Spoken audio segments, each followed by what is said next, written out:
Good morning. It's Monday, October 30th, 2023. This is your Georgia WeatherNet morning update. Pretty quiet as we get started this morning. Another mostly sunny, warm day today, but big changes are on the way, and we can talk about why.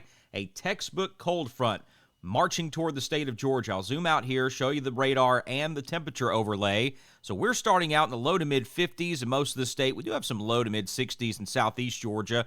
You can see rain moving through Kentucky, Tennessee, northwest Mississippi, Arkansas, and then northwest of that, look at those 20-degree readings. 28 degrees in Springfield, Missouri, 21 in Wichita, Kansas, Kansas City, 27. So that's very cold and dry air. And in between, that's a cold front. So that's why we have the rain picking up. Now, as we watch this front continue to move closer to us, we're going to see a lot of this rain start to evaporate. We're just going to run out of a lot of moisture as it moves in closer, but still looking at a chance of rain, and certainly we're going to see the cold air move in. So we'll talk about all that. Let's take a look at the modeling as we move through the day today. Again, pretty quiet. We'll see increasing clouds later this afternoon in northwest Georgia. That wind also starting to pick up as well. Looking at those thin black lines in northwest Georgia there, those are the isobars, so that's an indicator that we have two competing air masses, big pressure difference, and that's what brings us the wind. So not all that windy in South Georgia.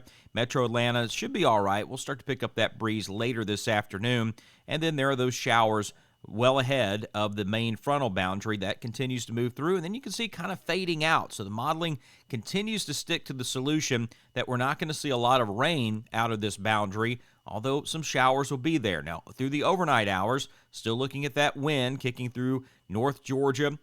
Very windy through LaGrange, Columbus, Callaway Gardens as well. And the wind starting to pick up in southeast Georgia and along the coastline as well. We head through tomorrow evening. If you have some events planned, it's going to be very breezy. And then we see not a lot of rain showing through. That rain is up in South Carolina, moving off the coastline. That's part of that frontal boundary.